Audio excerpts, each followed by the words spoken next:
The Birth of a Queen, Isabella's Origins and Early Life. In the annals of European history, few figures shine as brightly or cast as long a shadow as Queen Isabella the Fern of Castile. Revered by some as a pious and formidable ruler who united Spain and launched the age of exploration, and criticized by others for her ruthless politics and religious intolerance, Isabella's legacy is as complex as it is powerful. But before she became the Catholic queen of a unified Spain, before her name was etched into the chronicles of conquest and crusade, she was a girl born into uncertainty, caught in the tides of dynastic turbulence.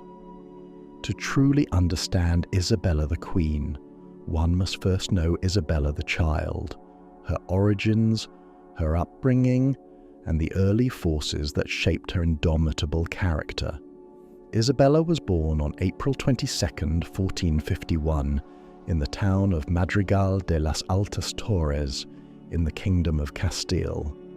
This small Castilian town, nestled in the vast plains of what is now modern-day Spain, was far from the centres of power, yet it served as the backdrop for the birth of a girl who would one day influence the course of global history. Her father, John II of Castile, was the reigning monarch at the time of her birth, though his rule was marked more by court intrigue and instability than by effective governance. Her mother, Isabella of Portugal, was the king's second wife and a woman of noble Portuguese lineage, noted for her beauty, pride, and mental fragility. From the very beginning, Isabella's life was woven with threads of dynastic complexity. She was the third child of John II and the younger sister to Alfonso, Prince of Asturias. She also had an older half-brother, Henry IV, from her father's first marriage, who would go on to become king after John II's death. This half-brother would play a pivotal role in her early years, though not necessarily for the better. The seeds of civil unrest and political discord were already deeply sown in Castile, and Isabella was born into a family riven with power struggles and rival factions. When Isabella was just 3 years old, her father died, leaving the throne to her half-brother Henry IV. Her mother, distraught and increasingly unstable, withdrew from court life, leaving Isabella and Alfonso to be raised in a remote household, away from the political epicenter of Castile. They were sent to the town of Arevalo, where their upbringing was marked by both simplicity and hardship. It was here, in the quiet seclusion of Arevalo, that Isabella's character began to take root, nurtured by a strict religious education, exposure to the realities of poverty, and a close familial bond with her brother Alfonso. Despite the political marginalization of her youth, Isabella received a comprehensive education.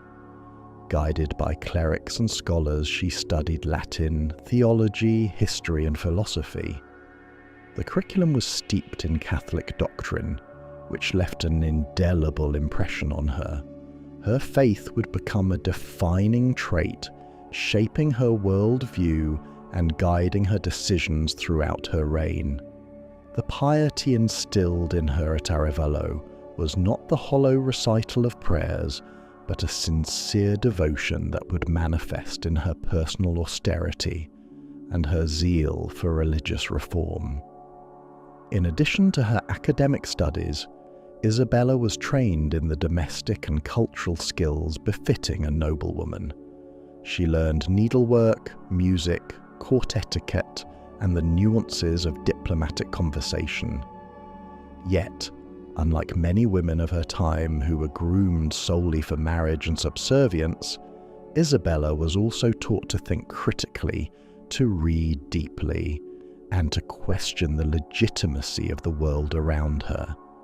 The isolation of Arevalo shielded her from the corruption of court life, but did not stifle her awareness of it.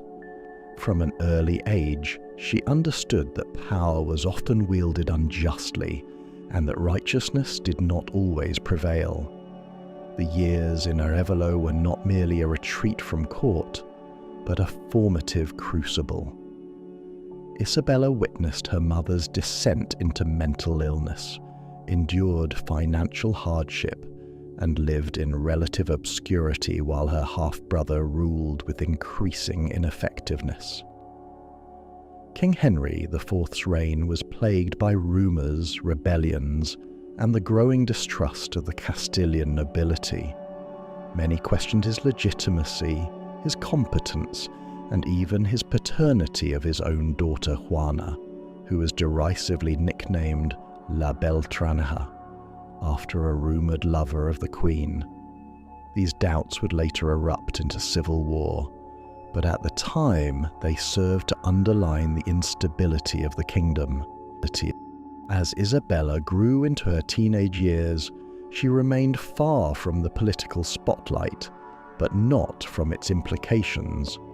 Her brother Alfonso, younger than Henry IV, but older than Isabella, was briefly seen as a potential alternative to Henry's troubled rule.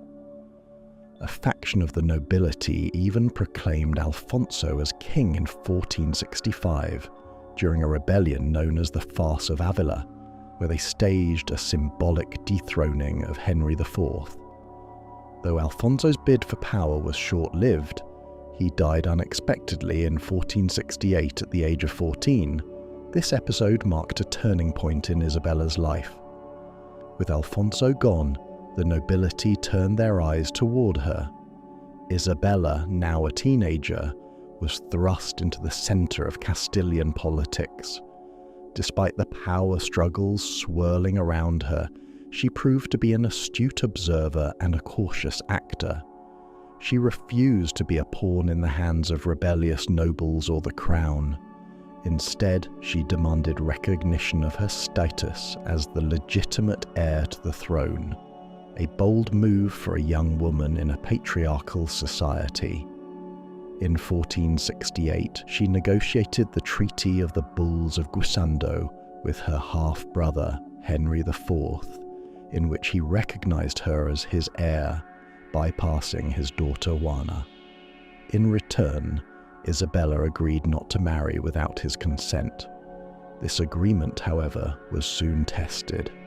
Henry IV, seeking to control her marital fate, proposed several political matches, including one with King Afonso V of Portugal and another with a French prince. Isabella, aware of the political implications of such unions, resisted. Her resolve not to be manoeuvred into a dynastic alliance against her will signalled a departure from the expected role of women in medieval European politics. It also hinted at the strength of will that would define her reign. By the time she entered her late teens, Isabella was no longer the obscure girl from Arevalo. She was a young woman of ambition, intelligence, and a steely sense of purpose. Her early life had been shaped by adversity, yet it had not broken her. Instead, it had forged in her a clarity of vision and a moral conviction that she would carry into adulthood. The lessons learned in the quiet corridors of Arevalo, patience, discipline, faith, and resilience, would become the bedrock of her future rule. As she stood on the threshold of adulthood, Isabella knew that her destiny lay not in being someone's bride, but in being a ruler in her own right. The girl born in the dusty town of Madrigal de las Altas Torres was ready to step into history. The trials of her youth had prepared her for the storm to come, and she would meet it, not with fear, but with the quiet confidence of one who had already walked through fire. Realization of destiny, the awakening of a queen and warrior. In every great leader's life, there is a moment of quiet certainty, a turning point, when ambition crystallizes into purpose. For Isabella of Castile, This moment was not marked by fanfare or proclamations, but by the slow, determined fire that grew within her during her teenage years. The trials of her youth had not merely tempered her resolve, they had awakened something formidable. It was during this time, amid a realm torn by political instability and moral decay, that Isabella began to believe in something few dared to even imagine, that she could be queen not by birthright alone, but by merit and divine calling. More than that, she began to envision herself as a warrior of God, a restorer of justice and piety in a world plagued by corruption. By the age of 15, Isabella was already displaying a maturity far beyond her years. Unlike the idle nobles and courtiers of Castile's decadent court, she spent her days in disciplined study and contemplation. She immersed herself in scripture, philosophy, law, and history. Her tutors, many of whom were churchmen, often remarked on her fierce intellect and unwavering moral compass. She was not content to merely learn. She questioned, she analysed, and she planned. This intellectual rigour gave her not just knowledge, but a strategic mindset that would serve her well in the years ahead. Isabella's burgeoning sense of purpose was inseparable from her deep Catholic faith. Raised in a household steeped in religious discipline, she came to believe that her life's trajectory was divinely ordained. To her, the turmoil in Castile, the corruption of the clergy, the greed of the nobles, the instability of the monarchy, was not just a political failure, but a spiritual crisis. She began to see herself as a chosen instrument of divine reform. This conviction did not manifest in arrogance, but in a quiet, unshakable confidence. Her piety was not performative. It was visceral, lived, and fiercely defended. One of the earliest signs that Isabella considered herself destined for greatness came after the death of her brother Alfonso in 1468. While many young women would have been crushed by such a loss, especially one that threatened their security and inheritance, Isabella responded with resolve. She saw in Alfonso's death not just sorrow, but providence. With Alfonso gone, the noble factions of Castile turned to Isabella as the next best hope to counter the flailing rule of Henry IV. Her name was whispered in the corridors of power, not as a princess to be married off, but as a ruler to be followed. Despite being only 17 at the time, Isabella took control of her destiny with a deftness that startled even seasoned political players. In negotiating the Treaty of the Bulls of Guisando, she demonstrated not only political acuity, but also a sense of her own worth. She agreed to be named the heir to the throne on the condition that she could choose her own husband. This was not a mere stipulation of personal preference. It was a bold assertion of autonomy in a world where women, especially royal women, were treated as pawns. Isabella understood that marriage was more than a union of hearts. It was a union of power. The man she chose would need to match her vision, complement her intellect, and strengthen her claim to the throne. She would find this match in Ferdinand of Aragon, but even before their fateful meeting, she had already begun to think like a sovereign.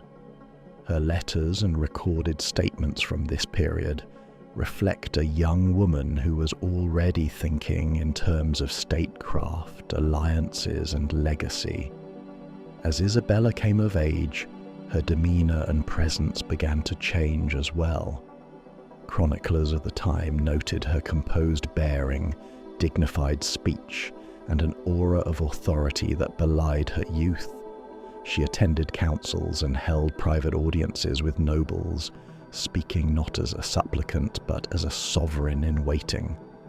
Her confidence was neither brash nor loud.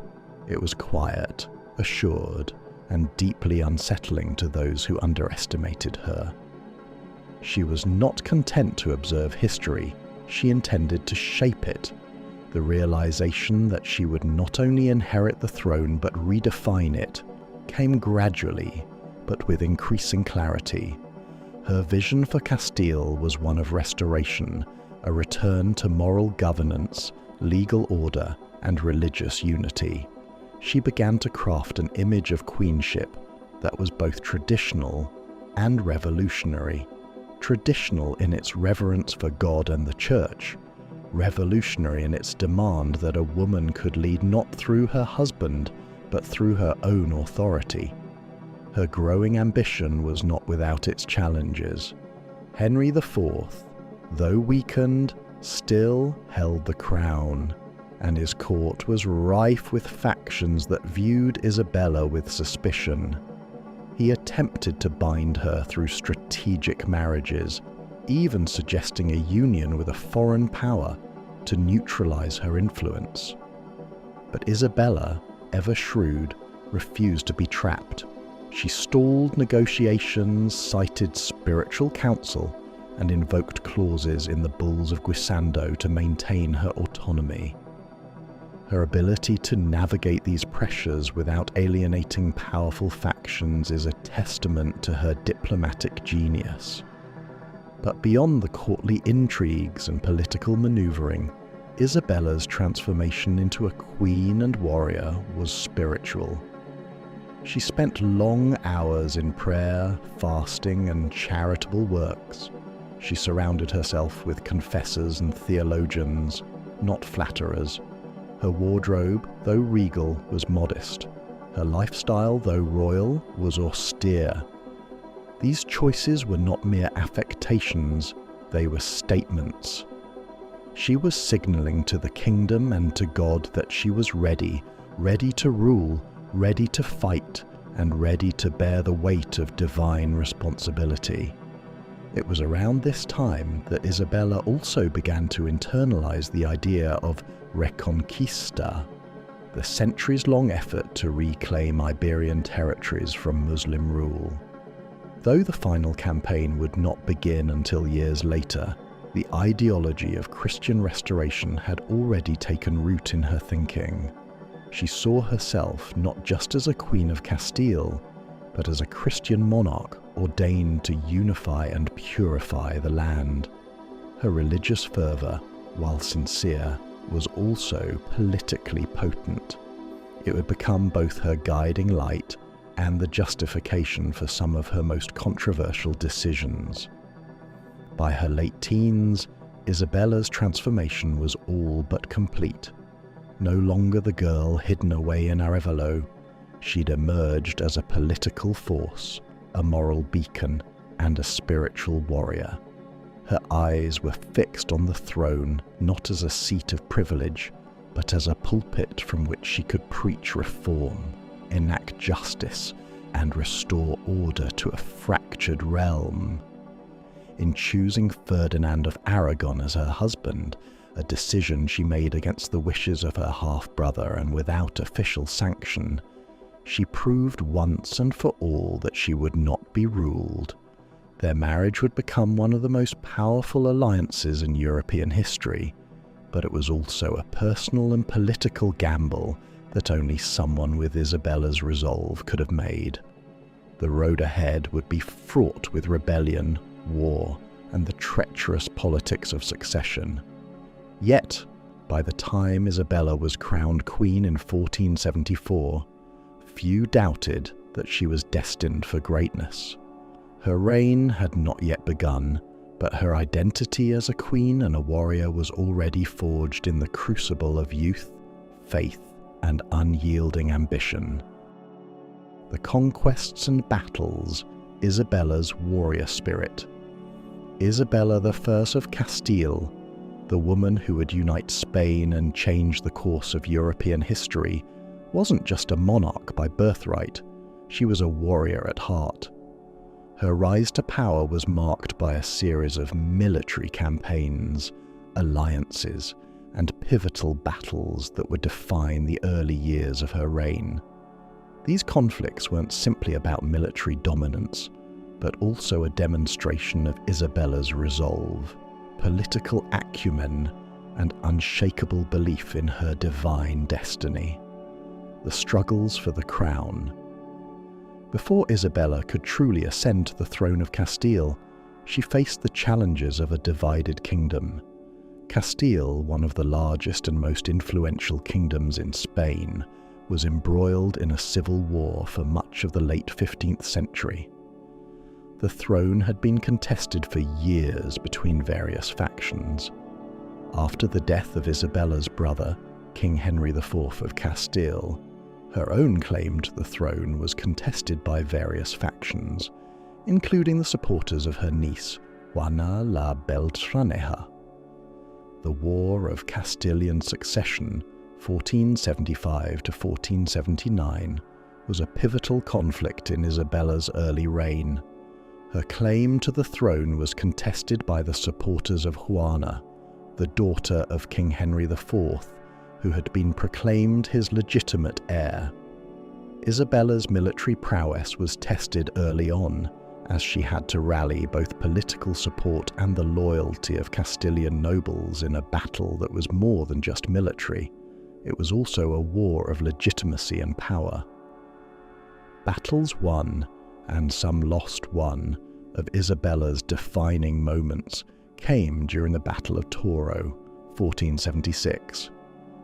This was a decisive clash between Isabella's forces and those of Juana, who was supported by Portugal. The battle itself ended in a stalemate, but Isabella emerged victorious in the long term. It was a symbolic victory that secured her reign, even if the tactical results weren't entirely conclusive. While Isabella's victories would eventually ensure her claim to the throne, the battles were not without sacrifice. The Siege of Baza in 1489, one of the last strongholds of the Moors in the Kingdom of Granada, marked a significant victory. After months of grueling warfare, Baza finally fell to Isabella and Ferdinand's forces. This victory was a testament to her strategic brilliance and determination. The fall of Baza was one of the key turning points in the completion of the Reconquista, the centuries-long effort to reclaim Spain from Muslim rule. Despite these military triumphs, Isabella's reign was not without its losses. Her early campaigns in the War of Castilian Succession were not smooth sailing, and she faced several setbacks, especially in the early years of the conflict. It was only through sheer determination, a combination of military strategy and political negotiation, and the ability to rally crucial support that she eventually overcame these early challenges. Key figures and political alliances. Throughout her military career, Isabella formed strategic alliances that were crucial to her success. The most notable of these alliances was her marriage to Ferdinand of Aragon, which not only united the crowns of Castile and Aragon, but also solidified her political influence in Spain. Ferdinand, though a skilled and ambitious ruler in his own right, was always secondary to Isabella in terms of political power in Castile. This balance of power would become the foundation for many of their successful campaigns, particularly in their shared efforts to complete the Reconquista by taking Granada from the Moors in 1492. Isabella's relationship with Ferdinand was also political. She was a ruler in her own right, and their marriage did not diminish her influence. In fact, it was Isabella's determination and leadership that allowed their combined forces to push forward with the Reconquista. The fall of Granada in 1492 was perhaps her greatest military achievement, and it marked the end of Muslim rule in Spain. This victory solidified her legacy as a queen of unparalleled vision and political will. Her alliances extended beyond her marriage. Isabella was also adept at navigating the complex web of European politics. She had relationships with other European monarchs, most notably with King Louis XI of France.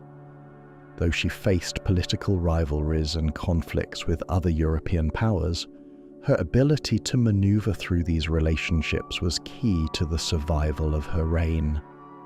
Isabella's role in the military and beyond. Isabella's role in her military campaigns was not just symbolic. She actively led armies, made key strategic decisions, and even fought alongside her troops in some instances. Her leadership in battle was integral to her success. She was not simply a monarch who signed decrees and issued orders from the comfort of her palace. She was a hands-on ruler who understood the importance of military prowess in securing her reign. Isabella's contributions to military strategy were not confined to the field of battle. She was a shrewd political leader who used diplomacy and alliances to her advantage. In many cases, her military campaigns were coupled with negotiations and political maneuvering that strengthened her position both in Castile and across Europe. Legacy of Isabella's conquests and military success. Isabella's military achievements were far-reaching. She successfully expanded the boundaries of Castile, annexed key territories, and played an instrumental role in the final push of the Reconquista. The fall of Granada was not only a military victory but also a defining moment in Spanish history. It symbolized the end of centuries of Muslim rule in Spain and the consolidation of Catholic monarchies under Isabella and Ferdinand. Her legacy as a warrior queen is remembered not only for her battlefield triumphs, but also for her political astuteness and ability to unite Spain under a single banner. Her campaigns were not without controversy. Some viewed her as ruthless, especially in the case of the Inquisition, but her military and political contributions to Spain's unity and power cannot be denied. Isabella's role in shaping the history of Spain is immense. She was a monarch who played a direct and crucial role in her country's military victories, forging alliances that expanded Spain's influence across Europe and beyond.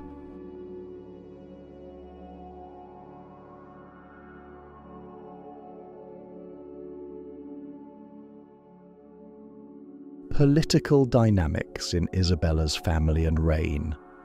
Isabella I of Castile wasn't only a military and religious figure, she was also a master of political maneuvering. Her reign was marked by intrigue, internal family struggles, and complex alliances, all of which shaped the trajectory of Castile and eventually Spain. In this segment, we explore the political landscape within her family and the broader political environment in which she reigned, the Castilian court and Isabella's early political exposure.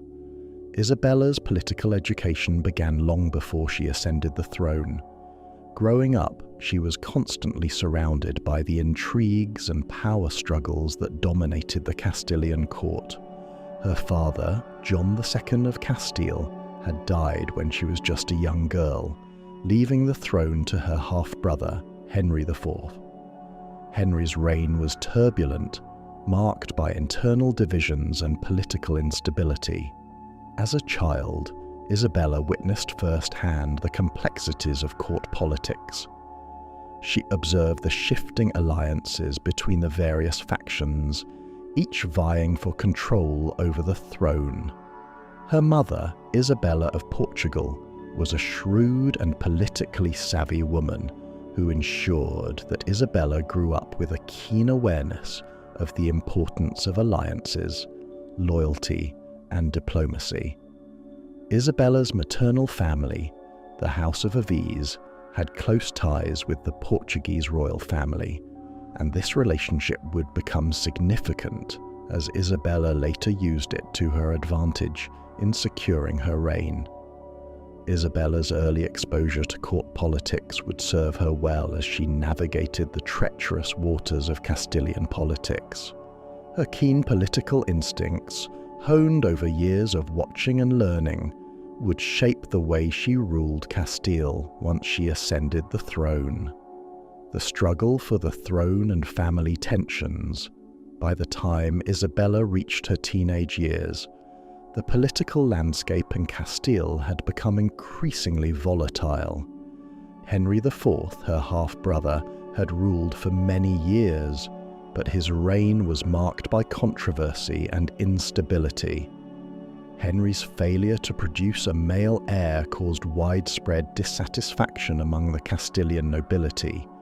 His marriage to Joanna of Portugal had failed to produce a son, and his daughter, Juana la Beltraneja, was considered a weak heir due to questions about her legitimacy. Isabella, although young, was increasingly seen as a viable alternative to Henry's rule. By the age of 17, Isabella had already become a key player in the succession crisis, thanks to the support she garnered from the Castilian nobility. Her claim to the throne was strengthened by the fact that her mother, Isabella of Portugal, had been married to John II, making Isabella a direct descendant of the legitimate royal line. This connection allowed Isabella to position herself as the rightful heir, much to the displeasure of those loyal to Henry IV and Juana la Beltraneja. The tension within the royal family only escalated as Isabella became more vocal in her pursuit of the throne. Isabella's political and military support grew as Castile's nobility began to see her as the best option for restoring order to the kingdom. By 1464, when Isabella was 13, she was officially recognized as the legitimate heir to the throne. This decision would spark a fierce rivalry with her half-brother Henry IV and his supporters, who were determined to see Juana la Beltraneja crowned queen.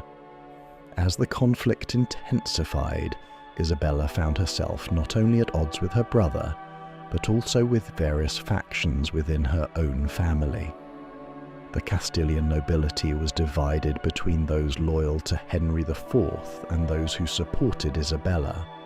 Her own cousins, including the Duke of Alba, held significant sway at court and sought to secure their own power by manipulating the royal succession. Isabella's challenge was not only to win the throne, but also to maintain control over her own family members, many of whom were vying for power and influence. The political marriage to Ferdinand of Aragon. The political landscape within Isabella's family was further complicated by her eventual marriage to Ferdinand of Aragon, which marked the beginning of the Catholic monarch's reign. Isabella's marriage was not a romantic affair. It was a strategic union that would help to solidify her claim to the throne and strengthen her position in Spain. Ferdinand, the Prince of Aragon, was a savvy and ambitious ruler in his own right. Their marriage united the crowns of Castile and Aragon, creating the foundation for the modern Spanish state. The union was not just a marriage between two individuals, but a political alliance between two powerful kingdoms. For Isabella, it was a way to secure her hold on power in Castile and gain a powerful ally in Ferdinand. For Ferdinand, marrying Isabella gave him access to the vast resources of Castile, ensuring that his own ambitions would be realized. Despite their political alliance, Isabella and Ferdinand's marriage was not without challenges. Isabella was the more dominant figure in the marriage, both in terms of political power and authority. Ferdinand's role in Castile was secondary to Isabella's, and this dynamic would cause tension between the two monarchs at various points throughout their reign. However, their partnership proved to be highly effective. Together, they were able to implement sweeping reforms in both Castile and Aragon, strengthening their realms and laying the groundwork for the unification of Spain. Their marriage also had profound implications for the political landscape of Europe. The union of Castile and Aragon would become the cornerstone of Spanish power, and Isabella's ability to navigate this delicate political situation would have lasting consequences for the future of Spain and Europe. Isabella's political diplomacy and influence in Spain. Isabella's reign was not just defined by military conquest and territorial expansion. It was also shaped by her ability to influence and navigate the political dynamics within her own court. Isabella's leadership was marked by her ability to balance diplomacy, military strategy, and political alliances. She was a monarch who understood the importance of maintaining control over her nobility and securing her position as the undisputed ruler of Castile. One of Isabella's most significant political achievements was her ability to consolidate power within Castile. She worked tirelessly to reform the Castilian noble system, weakening the influence of powerful families and securing the loyalty of the lower nobility. Through her efforts, Isabella was able to create a more centralized and efficient government that would later serve as a model for the rest of Europe. Her political astuteness also extended beyond Spain. Isabella played a key role in shaping European diplomacy during her reign, particularly in her interactions with other monarchs and European powers. Her relationship with King Louis XI of France, for example, was instrumental in strengthening Spain's position in European politics. While her marriage to Ferdinand solidified her position in Spain, her diplomatic savvy allowed her to maintain Spain's influence in the broader European landscape.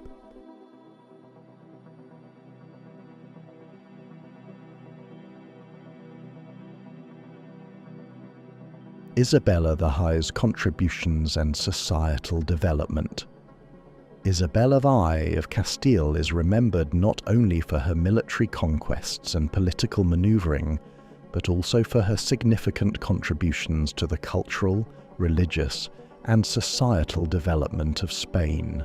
Her reign, which began in the late 15th century, marked the beginning of a transformative period in Spanish history.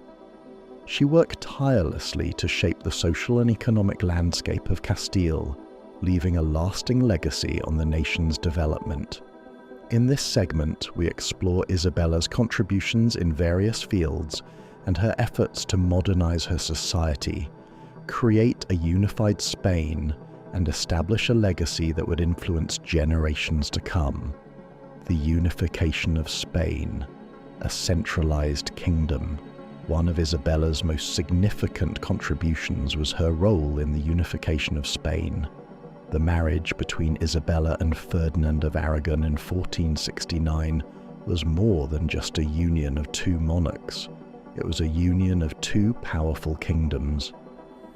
Castile and Aragon had long been divided by historical, cultural, and political differences. However, through strategic alliances, military campaigns, and diplomatic efforts, Isabella and Ferdinand were able to create a unified Spanish monarchy. The marriage between Isabella and Ferdinand brought together the crowns of Castile and Aragon under a single rule. Though the two kingdoms remained distinct in many ways, they shared a common ruler. This shared sovereignty provided a foundation for the eventual unification of Spain and was a significant step toward the formation of a modern nation-state. Isabella's efforts to create a centralized government helped consolidate power and reduce the influence of regional nobility, setting the stage for future reforms and administrative cohesion. The unification of Spain also had broader political implications for Europe. With the combined power of Castile and Aragon, Spain began to emerge as a dominant force on the European stage. Isabella's policies and political decisions helped pave the way for Spain's rise as a global empire in the centuries that followed. Religious reforms and the Spanish Inquisition religion played a central role in Isabella's reign, and her commitment to religious unity became one of her most defining characteristics. She and Ferdinand were both deeply devout Catholics, and their faith guided many of their decisions. In 1492, the same year that Columbus set sail to the Americas, Isabella and Ferdinand completed the Reconquista, the centuries-long effort to reclaim Spain from Muslim rule. With the capture of Granada, the last Muslim kingdom on the Iberian Peninsula, Isabella and Ferdinand effectively ended Muslim rule in Spain. This victory had profound religious and political significance, as it marked the return of Christian rule to the entire Iberian Peninsula. Isabella's dedication to the Catholic Church was celebrated by the Christian population of Spain, but it also led to policies that would have lasting and at times controversial effects on Spanish society. Perhaps the most controversial of Isabella's religious policies was the establishment of the Spanish Inquisition. In 1478, Isabella and Ferdinand sought the authority to establish the Inquisition, which was designed to maintain Catholic orthodoxy in Spain.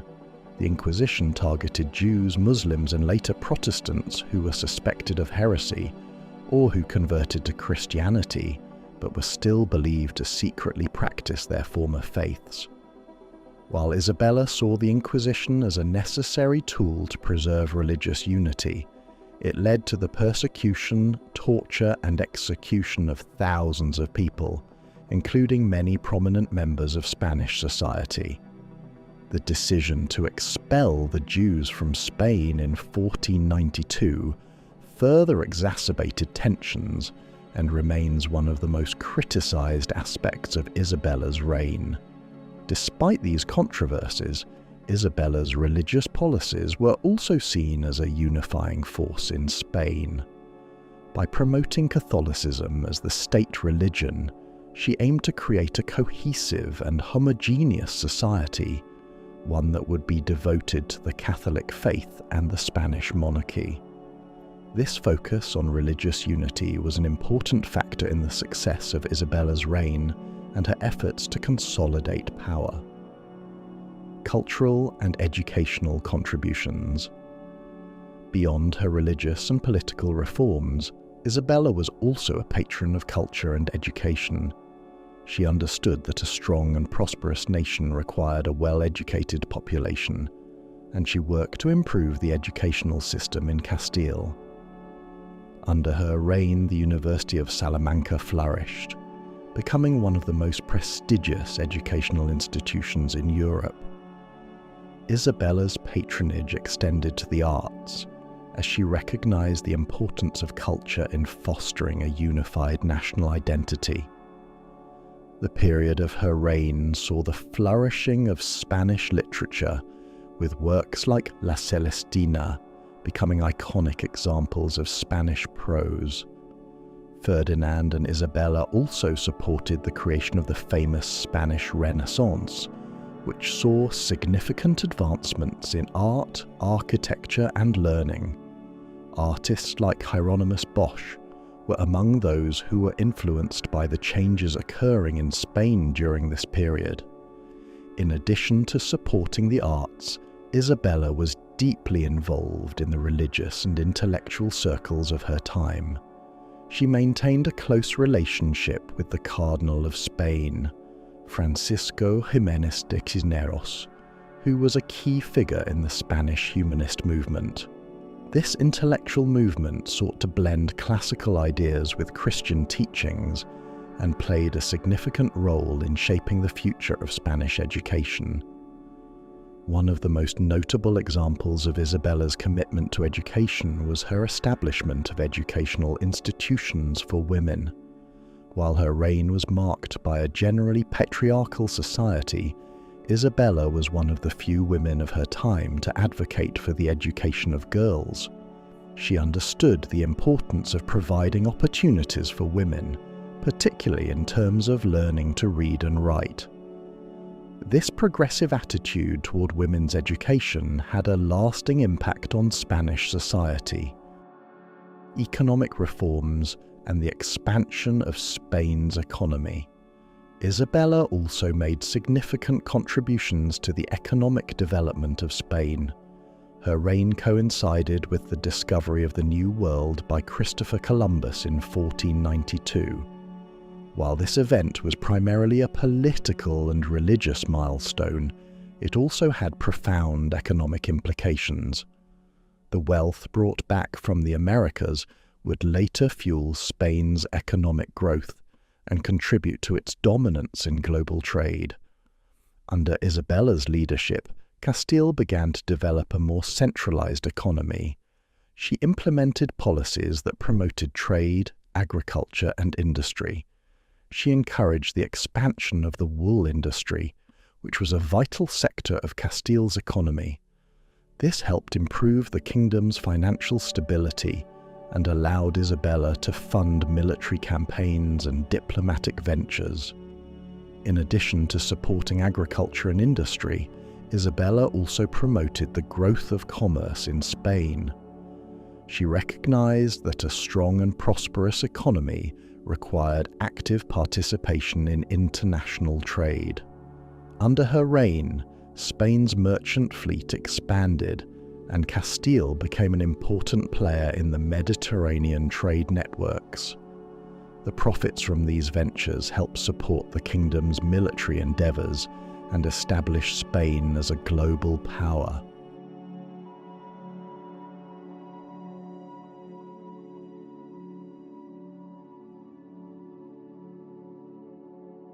Ruthless acts and negative perceptions of Queen Isabella. Queen Isabella I of Castile is remembered as a powerful monarch who left an indelible mark on the history of Spain.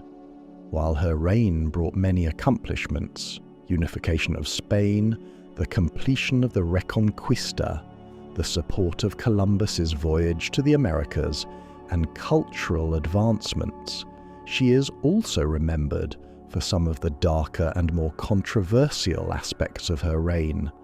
These include ruthless acts driven by political necessity, religious fervor, and personal ambition. Her decisions, particularly those related to religious persecution and her involvement in the Spanish Inquisition, have cast a long shadow over her legacy. In this segment, we examine some of the more ruthless acts of Isabella's reign and how these have shaped her negative image in history. We also explore the lasting negative perceptions of her actions, particularly in terms of religious intolerance, social exclusion, and political repression. The Spanish Inquisition, the beginning of ruthlessness. One of the most significant, controversial, and widely condemned aspects of Isabella's reign was her involvement in the establishment of the Spanish Inquisition. This institution, founded in 1478, aimed to root out heretics, individuals who were believed to be practicing their religion in ways that deviated from Catholic orthodoxy. At the heart of the Inquisition was the goal to enforce religious unity across the Iberian Peninsula, particularly in light of the recent Reconquista. While the Inquisition's primary focus was on Jews and Muslims who had converted to Christianity, known as conversos and moriscos respectively, it quickly expanded its scope to include anyone suspected of being a heretic. The Spanish monarchy, led by Isabella and Ferdinand, viewed this as a means to protect the integrity of the Catholic faith and maintain social order. However, the Inquisition's methods were cruel, and its legacy is one of persecution and suffering. Isabella, in her fervent desire to establish Catholic unity, played a crucial role in endorsing and financing the Inquisition. The inquisitors operated under the Crown's authority, and their procedures included torture and execution as a means of extracting confessions from suspects. Thousands of Jews, Muslims, and Protestants, as well as many innocent victims, were imprisoned, tortured, and executed in the name of religion. The Inquisition was characterized by its systematic approach to identifying heretics. It required individuals to report on suspected heretics, leading to widespread fear and mistrust within Spanish society. In many cases, individuals were accused of heresy based on rumor, and trials were often conducted without sufficient evidence. Isabella, though not directly involved in the day-to-day operations, supported and justified these measures, believing they were necessary to preserve the religious and political stability of her kingdom. The expulsion of the Jews, a dark chapter in Isabella's reign. Another dark chapter in Isabella's reign was the expulsion of the Jews from Spain in 1492. The decision to expel the Jewish population was closely tied to Isabella's religious policies. She and Ferdinand were devout Catholics, and they believed that a Catholic Spain could only be achieved by eradicating any influence of Judaism from Spanish society. This decision, known as the Alhambra Decree, ordered the expulsion of all Jews from the kingdom, effectively ending over 1,000 years of Jewish presence on the Iberian Peninsula. The expulsion was framed as a religious necessity, based on the belief that Jews who had converted to Christianity but continued to practice their former religion in secret posed a threat to the purity of the Christian faith. The conversos, or converted Jews, were particularly targeted by the Inquisition. Many were accused of secretly practicing Judaism, and some were subjected to brutal interrogation and torture. The expulsion order forced 200,000 Jews to leave Spain. Those who chose not to convert were given the option of leaving the country with little more than the clothes on their backs. The impact of this decision was profound. Spain lost a significant portion of its intellectual, cultural, and economic population. Jewish merchants, financiers, and scholars were expelled, and many of them sought refuge in other parts of Europe, the Ottoman Empire, and North Africa. The loss of such a productive and skilled population weakened Spain's economic and intellectual vitality. Though Isabella justified the expulsion as a means of securing religious purity, it had long-term negative consequences for Spain. The loss of such a large segment of the population contributed to economic decline, and the absence of Jewish influence in trade, finance, and intellectual life left a void that would be difficult to fill. Isabella's decision to expel the Jews and her support for the Spanish Inquisition remain among the most heavily criticized aspects of her legacy. The persecution of Muslims, the end of Al-Andalus, the forced conversion and eventual expulsion of Muslims from Spain was another ruthless aspect of Isabella's reign. Following the completion of the Reconquista in 1492, when the Catholic monarchs took control of the last Muslim stronghold, Granada, Isabella and Ferdinand sought to eliminate all Muslim influence in the kingdom. This campaign to enforce religious uniformity included the persecution of Muslims who had previously lived in Spain under Muslim rule. While many Muslims were allowed to remain in Spain after the fall of Granada, they were forced to convert to Christianity. The Moriscos, or Muslim converts, were the targets of suspicion and repression. Even those who had genuinely converted to Christianity were often accused of secretly practicing Islam, and they too fell victim to the Spanish Inquisition. Forced conversions were not unusual during this period, but the continued mistrust and surveillance of the Moriscos made their lives difficult. filled with hardship and fear of persecution. In 1502, Isabella and Ferdinand issued an edict that required all Muslims in their kingdom to either convert to Christianity or leave. This policy had similar consequences to the expulsion of the Jews. It is estimated that hundreds of thousands of Muslims were forced to leave Spain or live in constant fear of being accused of heresy. Those who remained in Spain often faced discrimination, and their status as second-class citizens became entrenched. The persecution of Muslims was not just a religious policy, it also had political and cultural ramifications. The Muslim population of Spain had long been an integral part of its society, contributing to its agricultural, scientific, and architectural achievements. The decision to expel or forcibly convert them weakened Spain's intellectual and cultural fabric and damaged its relations with the Muslim world. Isabella's legacy: ruthlessness in the name of unity. Isabella's policies, particularly in matters of religion and ethnicity, were rooted in her desire to create a unified Christian kingdom. She believed that a strong and united Spain could only be achieved through religious homogeneity. However, her methods, mass expulsions, forced conversions, and the Inquisition, were harsh and repressive, and they have cast a long shadow over her legacy. Isabella's ruthlessness in the name of religious and political unity left a lasting impact on Spanish society. Her reign was marked by a series of actions that prioritized unity at the cost of tolerance and diversity. While she achieved her goal of a unified Spain, it came at a significant moral and social cost.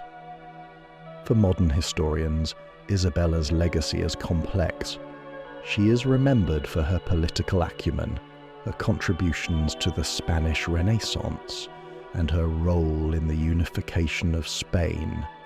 However, she is also remembered for her intolerance, the suffering she caused through religious persecution, and her role in the expulsion of Jews and Muslims. The very policies that helped to establish Spain as a dominant power in Europe also sowed the seeds of internal strife and division.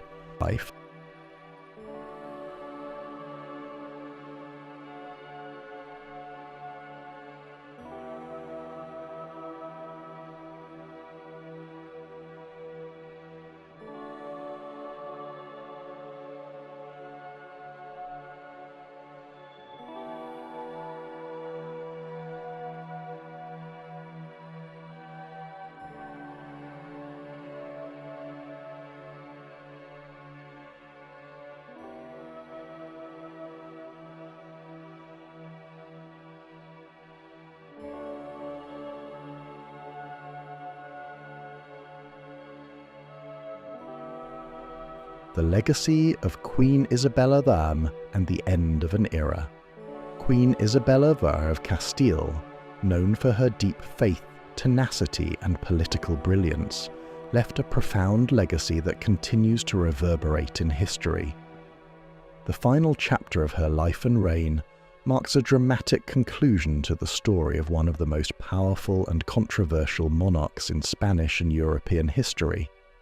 From her marriage to Ferdinand of Aragon to her final days as queen, Isabella's legacy was shaped by her unwavering commitment to the Christian faith, her strategic mind in statecraft, and her profound impact on the future of Spain and the world. Isabella's reign, which spanned nearly 3 decades, saw dramatic changes in Spain. Under her leadership, Spain emerged as a unified Christian kingdom, capable of competing with the great powers of Europe. The completion of the Reconquista, the establishment of the Spanish Inquisition, and the monumental support of Christopher Columbus's expedition to the New World were just a few of her contributions. But her reign was not without its trials. While Isabella's decisions led to the consolidation of Spain, Her methods, particularly in matters of religion, left an indelible mark on the nation's social and cultural fabric, both positive and negative. In this final segment, we'll explore the closing years of Queen Isabella's reign, her legacy, and the impact of her decisions on future generations. We'll also consider the consequences of her actions, the triumphs and failures, and how history has judged her role in shaping the course of Spanish and European history. The decline of Isabella's health and the end of an era. The latter part of Isabella's reign was marked by personal sorrow and a steady decline in her health. By the late 1490s, Isabella began to suffer from a variety of illnesses, and her health deteriorated rapidly. Despite her declining health, Isabella remained actively involved in the administration of Castile, making important decisions up until the very end of her life. However, the toll of years of stress, religious fervour, and political turmoil began to take its toll on her body. In the summer of 1504, Queen Isabella fell seriously ill. The once vigorous and determined monarch now faced the fragility of old age and the pressure of the burdens she had carried throughout her life. Her illness began as a fever and was compounded by other health issues, including what is believed to have been breast cancer. As the disease ravaged her body, Isabella remained steadfast in her commitment to her duties, even as her health worsened. Isabella's final days were filled with a deep sense of responsibility to her kingdom and her people. She continued to govern through intermediaries and advisors, but she was aware that her reign was coming to an end. The Queen was also deeply concerned about the future of Spain, particularly regarding her daughter, Joanna of Castile, who would inherit the throne. Isabella had always feared that her daughter's mental instability would lead to instability in the kingdom, and she was determined to leave a legacy of peace and unity in Spain before her death. Despite her concerns, Isabella's health continued to decline, and she passed away on November 26, 1504, at the age of 53. Her death marked the end of an era in Spain. The monarch who had united the country completed the Reconquista and provided crucial support for Columbus's voyages was gone, leaving behind a legacy that would shape Spain for centuries to come. The succession crisis, Isabella's legacy, and the future of Spain. Isabella's death left Spain at a crossroads. Her daughter Joanna succeeded her as Queen of Castile, but Joanna's unstable mental state and the dominance of her husband, Philip the Handsome, led to a series of political crises. The Kingdom of Castile would never be quite the same again, and the consolidation of power that Isabella had achieved was immediately challenged by her death. Isabella's son-in-law Philip, who was the Duke of Burgundy and future King of Spain, played a significant role in the transition of power. Philip's claims to the throne, as well as the influence of his Habsburg family, led to a period of instability and power struggles. Isabella's daughter Joanna was largely sidelined in favour of Philip's rule. Ultimately, the marriage between Philip and Joanna was a source of conflict, both politically and personally. While Isabella had worked hard to ensure the future stability of her kingdom, the aftermath of her death demonstrated the complexities of dynastic succession and the challenges her heirs would face. Isabella's legacy was also defined by the children she had with Ferdinand. Their children, Catherine of Aragon, Joanna of Castile, Isabella of Asturias, and Mary of Aragon, would go on to play significant roles in European history. However, the personal and political dramas that unfolded as a result of Isabella's family dynamic were often fraught with tensions.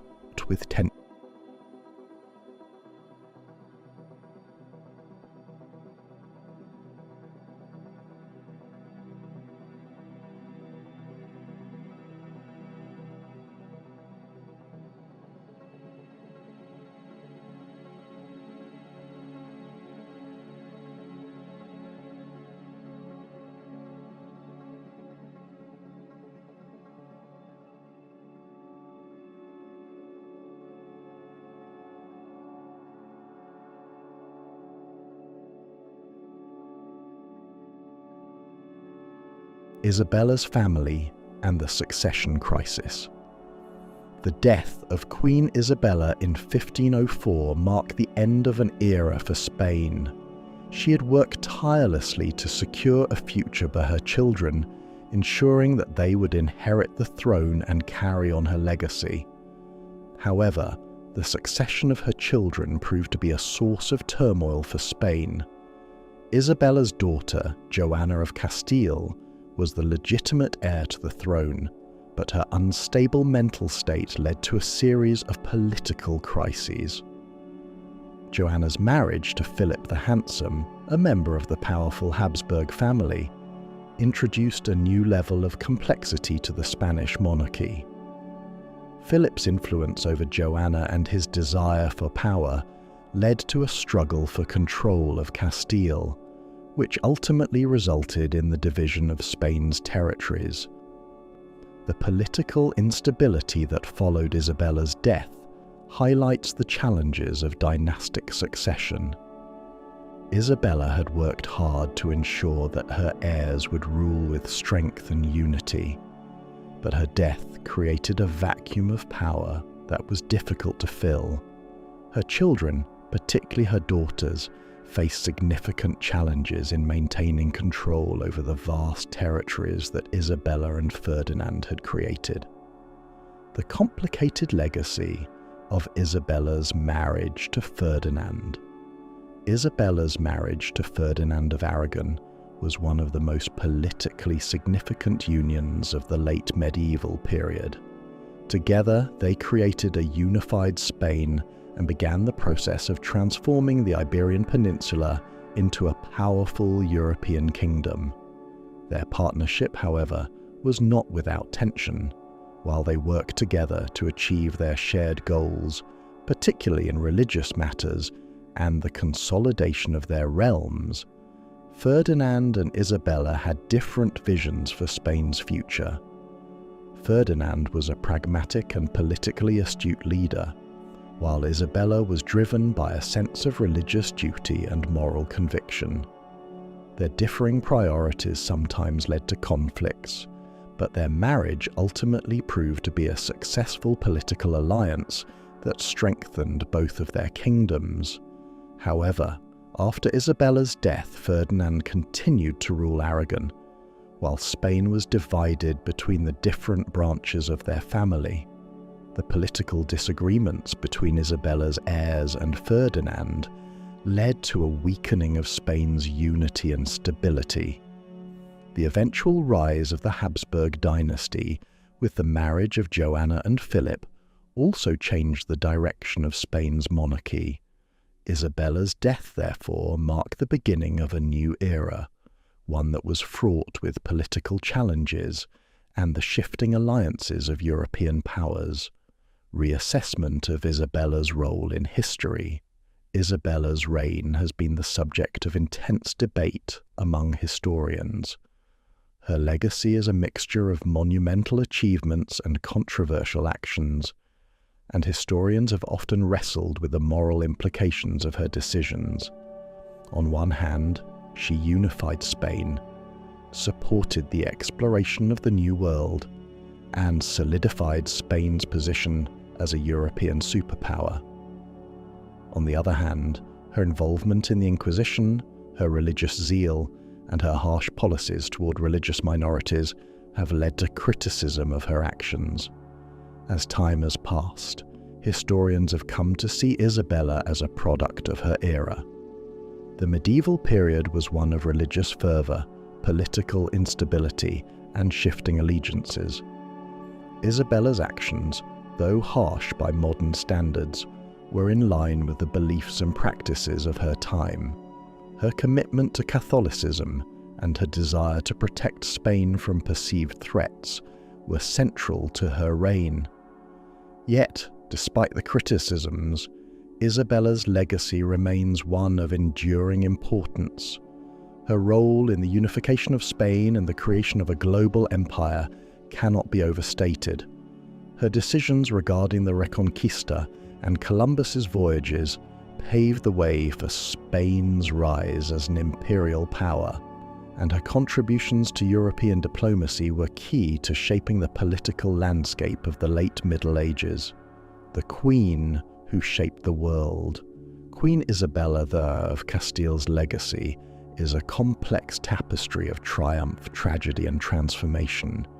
She was a monarch who achieved what few others could, bringing together disparate kingdoms and overseeing one of the most significant shifts in world history, the discovery of the New World. She was also a queen whose actions had lasting and often painful consequences, particularly for the religious minorities she sought to expel from Spain. Isabella's life was marked by personal sacrifice, political ambition, and religious zeal. Her reign was one of unprecedented achievement and devastating loss. Yet, through it all, she remained a symbol of strength, resilience, and vision. Her legacy is not one of perfection, but of a monarch who, for better or worse, shaped the course of history. In the end, Queen Isabella I of Castile stands as one of the most important figures of the late Middle Ages. Her decisions, both good and bad, reverberated through history, influencing not only the future of Spain but also the broader world. She may have been a controversial queen, but she was undeniably a monarch who left an indelible mark on the world stage. The end of the queen who changed history. As the years pass, Isabella's story is retold through history books, documentaries, and scholarly debates. She remains a complex and polarizing figure, one whose legacy continues to provoke thought, analysis, and reflection. For some, she is a symbol of religious intolerance and political ambition. For others, she represents the strength, determination, and visionary leadership of a monarch who forever altered the course of history. The end of Isabella's reign may have marked the end of one chapter in Spanish history, but her legacy lives on. The Spain she helped create continued to dominate the European and world stage for centuries. And, even as the shadows of her reign linger, Queen Isabella I of Castile remains an enduring figure in the annals of history, a queen whose impact on the world is still felt today.